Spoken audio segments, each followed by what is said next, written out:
matter where you live. Globalism affects you. Did you know that the Vinny Eastwood show has more subscribers than New Zealand Herald TV and is New Zealand's most popular YouTube news channel, where warm-hearted humour and a list of awesome guests talk about crucial issues which the mainstream media ignore. A show where you, the listener, can phone up with questions, comments and suggestions of guests. Vinny is building a hub to connect truthers with raw information they need to become active. He can help you gain further skills such as website building, producing audio and video, and creating revenue streams in your own multimedia environment. Because Vinny supports such a wide range of people in the truth movement, he is not government or corporate backed and relies entirely on your donations. Give now, give generously, or subscribe for $10 a month for access to ad-free video archives. Just visit thevinnyeastwoodshow.com and click donate. Welcome back, ladies and gentlemen, to the Vinny Eastwood Show. This is the final segment of the first hour. We have one more hour to go after this, and I think we were going to try and open it up to callers. The calling number is 218-339-8525, 218-339-8525. Tom Fyler is my guest, an associate of our mutual friend and acquaintance and colleague, I guess, at this point, Pastor Lindsay Williams, has been revealing secrets of the elite and the financial crises, planning, staging with stunning accuracy for some time. And so when Lindsay wants to get some advice, he goes to Tom sometimes. So it's a very, very useful information that we hope to get out of him here. Now, we were talking about the Middle East situation and how they're destabilizing there to perhaps, do you think that they're trying to bring about a Middle East union type thing by destroying all the current governments there? Because I see what happens with, let's say, Libya. There was zero debt in Libya. State-owned bank, no debt. It was illegal to charge interest in Libya. Well, he's obviously a dictator and a bad person. Let's bomb him, get him out of the way, and put Al-Qaeda in charge. And sure enough, that's what happened. In fact, there was even an Al-Qaeda flag raised in Libya after Gaddafi was taken out, and being supported by US intelligence and forces and things of that Rothschild global military nature. And similar stories I've heard coming out of Syria that the Assad... don't you love the overusage of the word regime, Tom? The Assad regime, the regime,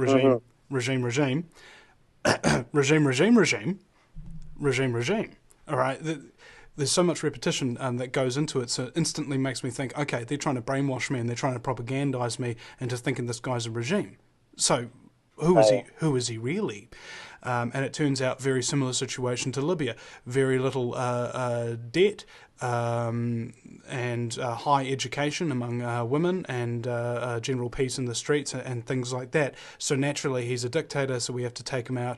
And sure enough, British forces, US forces and a number of other different Western military counterparts essentially have been spotted in Libya supporting the rebels, staging attacks and things like that. So it's a complicated situation, but it's very simple. There is a big region there. It has a lot of wealth, a lot of people, and it is surrounded on all sides by major powers. You've got the African Union to the south.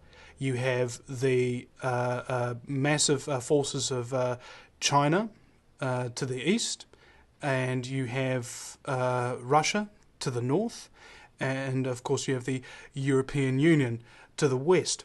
So it's kind of like a gateway drug of a union that they're trying to set up here, because that's where a lot of the remaining oil production is, and other places simply aren't allowed to drill for their oil. I mean, Hugo Chavez doesn't have a problem with that at the moment, and they've got very little public debt, so naturally I assume that they'll probably be experiencing some Al-Qaeda-like attacks soon enough anyway. Yeah, that's right. And in the recent past, there was already talk of a union of Middle East countries among the Gulf, so-called Gulf countries in the Middle East. That was a few years ago. And also talk that union not using petrodollars in their oil trade.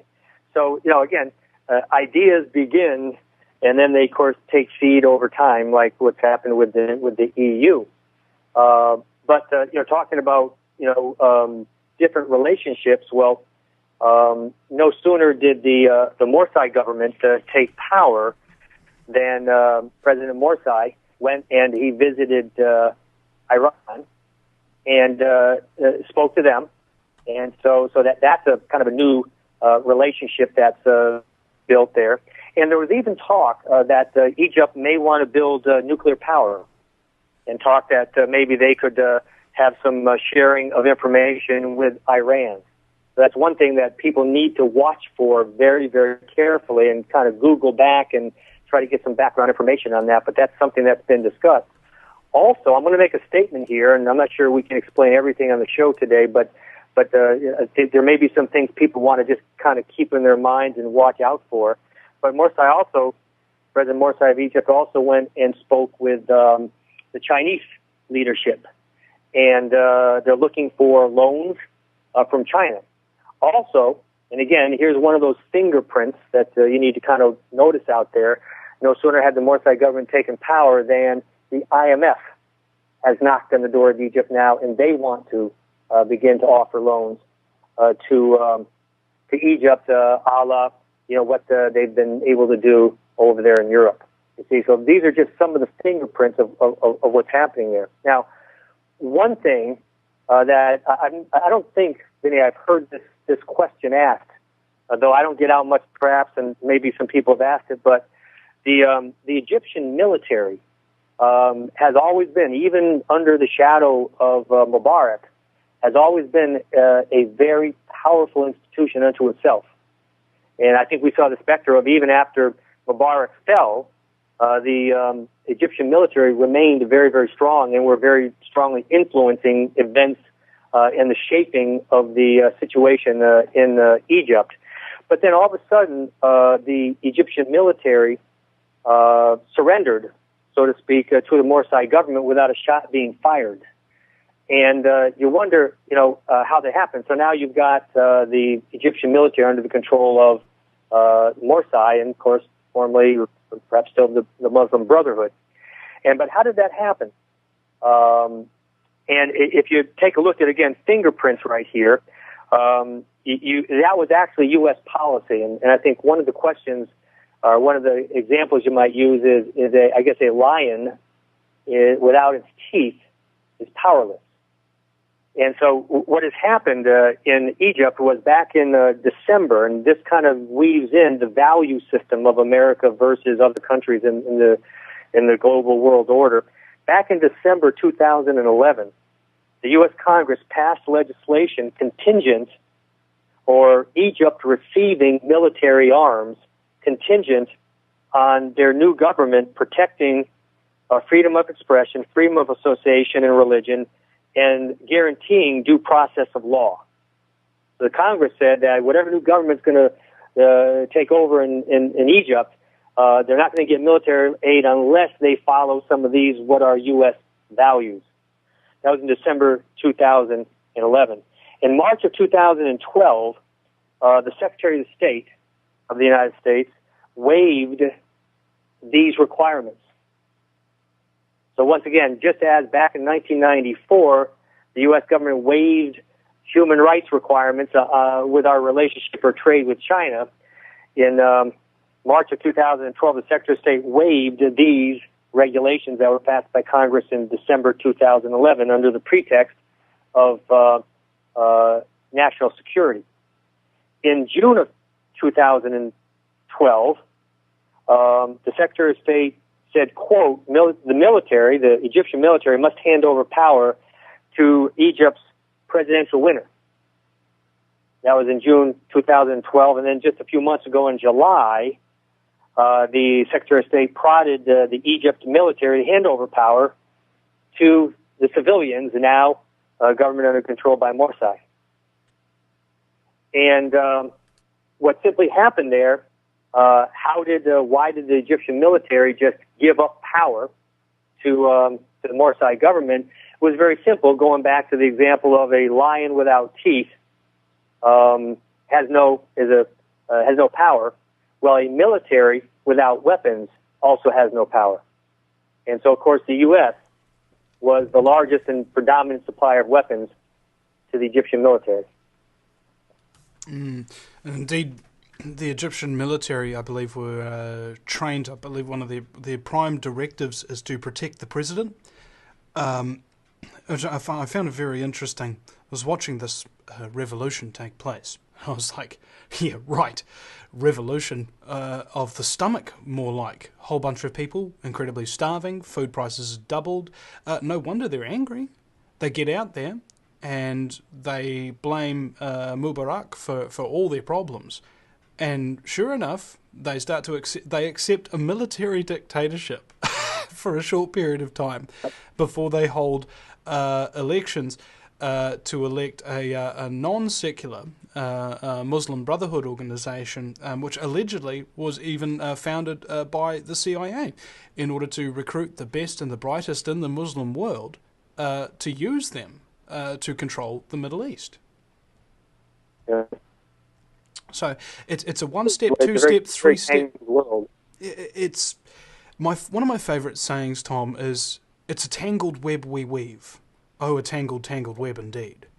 And people have not realised that we are caught up in the entanglement, and that there are many facts, pieces of history that are simply not public knowledge. A lot of people would say that it's public knowledge that 9/11 is an inside job, but the entire public would not be able to explain to you exactly how, who, or why in succinct terms. It's the difference between something being common knowledge and somebody having intimate knowledge, right? The game changes, essentially, which is why I'm very glad that I've got you here to get some intimate knowledge on the financial sector as well. In the second hour, I wanted to get into derivatives and expand on that quite a bit, and also take some callers. Ladies and gentlemen, you can call in now. The lines are open, 218-339-8525. That's 218-339-8525. You're listening to the Vinny Eastwood Show, and we'll see you just after the break on the other side. Solidarity. We stand together, united, or we hang separate with the dangly legs and such. You're listening to the Vinny Eastwood Show. It's now hour number 2, the fastest 2 hours in talk radio with my very special guest, Tom Fyler. Now, Tom, we wanted to get into talking about derivatives for just a moment, and also I want to remind listeners the caller line is now open. So call in. The number is 218-339-8525. That's 218-339-8525 is the number to call. We have one caller on the line at the moment. Tom, would you like to preface derivatives for a moment before we go to the caller? Might I, if I could, Vinny, just go back and maybe finish a thought on our U.S. relations with China? Go. And I might say the unsavory U.S. relations with China, in that we've, as people in the United States, we've sacrificed some of our values to have that relationship, and of course we've allowed ourselves to get in debt to a communist government. Not everybody is taking and laying down. I'd like the listeners, when they have an opportunity, to log on or to go onto the website and go to a organization called divestpersecution.com. divestpersecution.com. This is a group of money managers who have decided not to buy or recommend the stocks, the publicly traded stocks of the government of China. In other words, that's owned by the government of China. There are publicly traded stocks on U.S. and other exchanges that investors can buy. They're publicly traded, and they're stocks that are owned by the Communist government of China. And a group of investment advisors have decided not to recommend those companies to investors. Now, the Chinese people are great people, so this is not against this campaign against the Chinese people. And there's many other opportunities to invest in China without investing in public traded companies that are owned by the Communist government of China. So I just wanted to mention that there's active movements out there that are addressing what many people feel are an unsavory relationship with China. This is indeed unsavory times we're living in. So let's go to that caller now. Elizabeth, you are on the air. Hi, gentlemen. Tom, thank you so much for your work. I just wanted to say I'm with you for the last, 2 weeks or so. I've just been sick about thinking Syria is just getting pounded, down with another Middle Eastern country for what and the suffering that goes on over there. I had a couple of quick questions for you. I'll preface that first with, I've kind of followed Pastor Williams' advice for the last few years, and I haven't gone wrong yet. I mean, he's just been right on about so many things as far as divesting from a lot of stuff. But my question is with Bernanke's last move with Elizabeth, there's some kind of close encounters of the third kind sort of sound organ panel going on behind you there. What is that? I was standing near a window and it's wind and my wind chime. I'm so sorry. I'm so used to hearing it. I wasn't even paying attention. I hear it all the time. I'm sorry. When it came across the line like that, all I heard was wah, wah, wah, wah, wah. I apologize for that. I'm sorry. It's just the wind just kicked up and anyway. Anyway, my question is, I'm really concerned. I don't think, 98% of Americans understand what went on with this last QE, whatever you want to call it, infinity, with, mortgage-backed securities, and that at some point, there's just this endless cycle that, these mortgage-backed securities, that everybody's house basically, their mortgages are now owned and they can be sold and resold and whatnot. My question is I followed advice. I got out of my McMansion, bought a little house, paid cash, but what am I supposed to do when I've got, every neighbor in a 50-mile radius who's got a mortgage that will soon be owned by the Federal Reserve and then, reissued as a hedge or security to whomever? That's a great question. And ma'am, what's your name? Elizabeth. Elizabeth, okay. First, I just want to say that I appreciate your sentiment about as well being sick about what's going on in Syria. That really is a good country, and they are just wonderful, wonderful people. And it really is sickening and sad what's going on there. I think you hit a number of good fingerprints to, if I can continue to use that analogy of what's going on out there. You mentioned a cycle. I just mentioned that, Chinese, certain governments, they own, industries, they own companies. The government owns it. And, unfortunately, that's begun to happen here in the United States, where there's a car company which is owned by the government. There's a insurance firm, our largest insurance firm in the country and perhaps in the world, is owned substantially by the U.S. government. Certain of our banks are owned substantially, not 100%, but substantially by the U.S. government. And the U.S. government already owns, and when I say U.S. government, it's really the people, but somewhere along the line, nobody's coming to me with making any decisions on what the government is doing with these things. But already the government owns Fannie Mae and Freddie Mac, so the government really already owns, the real estate system here in the United States. So what's really happening, and you mentioned the word cycle, money is just being cycled around, and that's all that's happening. So that the Fed is buying mortgages from banks, is cycling money out of the banks, but then the QE puts the money right back into the banks. The quantitative easing puts the money right back into the banks. So it's just being cycled around, and that's what's really happening. When you really take a look at what's going on out there, money is just being cycled. For example, treasuries are just being cycled around. China, Japan, a number of other countries have stopped buying as many U.S. treasuries. So the powers that be here in the United States, they need somebody to buy our treasuries. And my partner and I, we noticed that in the first, for example, 3 months of this year, banks bought more treasuries than they did in the entire year before. So what simply happened is China, Japan buying fewer U.S. treasuries, so now the banks are buying more treasuries. The Fed and the Treasury keeps money flowing into the bank so they can buy more treasuries. And as far as mortgages go, the government already owns Fannie Mae and Freddie Mac, so they virtually own, 80-90% of all mortgages in the United States anyway right now. Now, what can you do, was your question, and I think you did well to downsize. You did well to own it all cash. One thing, and I think later on the show we're going to kind of get into this, what else are some investment alternatives? And one of them is natural resources, and I love the concept of farmland. If somehow you've got any money where you can buy some farmland, and whether you lease it out to a farmer who then pays you a cash rent to use that land for what they need it for, or whether you set up a co-op on it.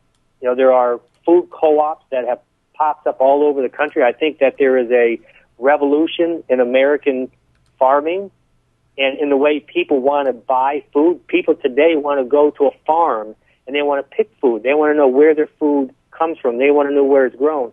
There's food co-ops all over the country. We're working with people to buy farmland and then to set up a co-op on this farmland, and they can make money on that co-op, for the farmland that they bought. And people are blessed to come and pick their own food. Or the organic food system is growing dramatically, and many people want organic food, and they don't want food that's been genetically modified. So if somehow you could, if you have some additional money, if you could buy some farmland and have somebody else farm it or farm it yourself, grow some vegetables there. I think there's a movement by many people, as Vinny well knows, and he promotes this through his radio show, towards self-sufficiency in America. So as self-sufficient as Americans can get, I think the better off they'll be today, and I believe well into the future. And I think it's a good, prudent, long-term strategy to be self-sufficient in your water supply, in your food supply, and with other things. But it's also, if there is a dramatic economic downturn or horrific inflation, again, being self-sufficient is one of the best ways to weather that. Yes, and I absolutely have tried to do all that. And I know that you're probably well aware of how many issues going around with just that. It's you cannot get USDA certified. I mean, that is just a mountain of bureaucracy. The second problem is I've got fracking going on within a 100-mile radius, but could impact, my water supply. I've got acreage. I tried to do all the right things based on a mindset of 08, 09 and the crash. And it's like, yeah, I gathered that farmland would be the deal. But, my concern is now is, I'm going to be a little hunk of farm with nice vegetables in a sea of foreclosed property that the government owns. But yeah, I mean, all your points are correct, and I'm probably just being paranoid. But there just seems to be so much out of our control. Can I ask you, Elizabeth? You think about these. I mentioned something else which I think is very, very important today. When just the concept of out of our control. The founders of America, if I may say, created a government which I believe was made for today. I think so many Americans are feeling that we're losing control, from our government. There's a central government up in Washington, D.C., and I think many Americans feel we're losing control of our lives because of the regulations that you talked about right there. And yet, I believe the founders of our country understood human nature and understood that even though they designed a country where the federal government, a central government, would be given minimal power, and the states then be given the greater power, I think they know what human nature was like. And as we see what's going on in the globe, human nature tends to want to consolidate power and have people consolidated and then create a world in their own image. And so there's people here in this country who are trying to create a country in their own image, which is not in the image of the founders of our country. Tom, I got something to interject here. Where it's a federalist country where we have states, and states do and should have a preponderance of the power. So I would encourage anybody listening here to get involved in your state governments, get involved in your local governments, and I truly believe, and I've given word to the majority leader in our government here in North Carolina. I've sent word out that I want them to understand that their greatest responsibility is to protect the citizens of my state from an overly reaching or from an overly intrusive central or federal government. That's their role. And I believe our country's government was formed just for a time like this. So I would encourage everybody to get involved locally so we can protect just what you're talking about there, Elizabeth. We can protect farmland and regulations. We can affect the environment around us and where fracking or drilling takes place or where it doesn't take place. And for the first time in my life over the past 5 years, I've gotten involved in my local government here in my state. So I would encourage everybody to consider doing that. Can I interject something here as well? You mentioned, Elizabeth, that you might be feeling a bit paranoid. Now, I've got a question for you. Are the banks out to get the remaining private property in America? Yes or no? I firmly believe absolutely yes. Okay. Then you're not paranoid, because they really are after you for your property, okay? And you have a look at these deeper protocols like Agenda 21, I presume you're familiar with, where part of the protocol is to get people off the land and force them into the cities. Much like in the Great Depression, it used to be about 90% of people living in rural areas growing their own food, and when the economic crisis hit, a whole bunch of people became kind of transient and migrated into the cities looking for work. And that's basically the plan here, and fracking fits into that perfectly as well, because how many people are going to be living on the land if they can't drink the water? And Vinny, if I may say, you brought up a very good example of what I think I was talking about with Agenda 21. My understanding is the state of Alabama recently passed a constitutional amendment which stipulates that they will not abide by any regulations of Agenda 21. So there's a good example of a state protecting its citizens from. Now, Agenda 21 is not an intrusive U.S. federal government, though it is intrusive by the U.S. federal government, but this is a plot hatched in Rio de Janeiro, so it's these are global plans and regulations. And so I guess I have to add, not only do our state governments need to protect us from an intrusive federal government, but also from intrusive globalism.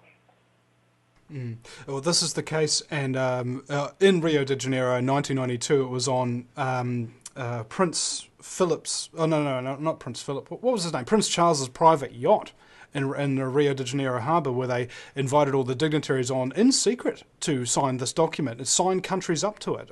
George H.W. Bush was there. He signed the US up to it. Complete violation of US standard protocols. You need congressional and Senate approval before you start entering into any kind of treaty. And more to the point, the Constitution frowns upon treaties and alliances like that because of the intentional corruption that it can breed, and the complications and how your friends can turn against you and strike at you from the inside.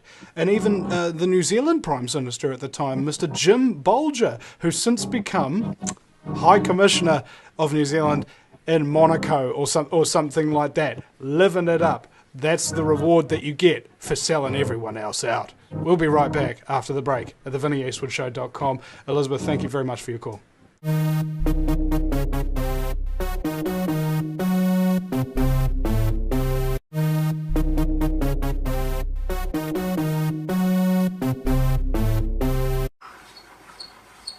No matter where you live, globalism affects you.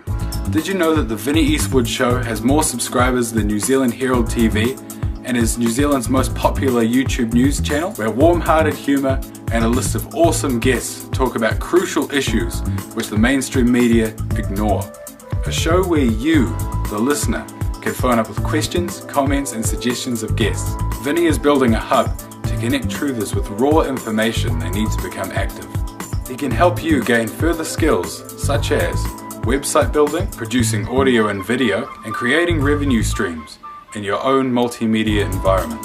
Because Vinny supports such a wide range of people in the truth movement, he is not government or corporate backed and aging with stunning accuracy for some time, and so when Lindsay wants to get some advice, he goes to Tom sometimes. So it's a very, very useful information that we hope to get out of him here.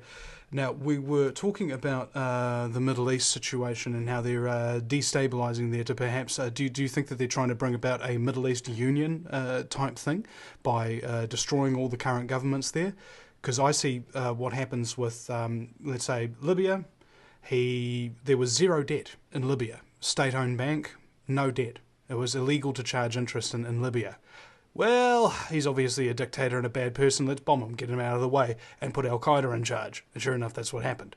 In fact, there was even an Al-Qaeda flag raised in Libya after Gaddafi was taken out, and being supported by US intelligence and forces and things of that Rothschild global military nature. And similar stories I've heard coming out of Syria that the Assad... Oh yeah, don't you love the overusage of the word regime, Tom? The Assad regime, the regime,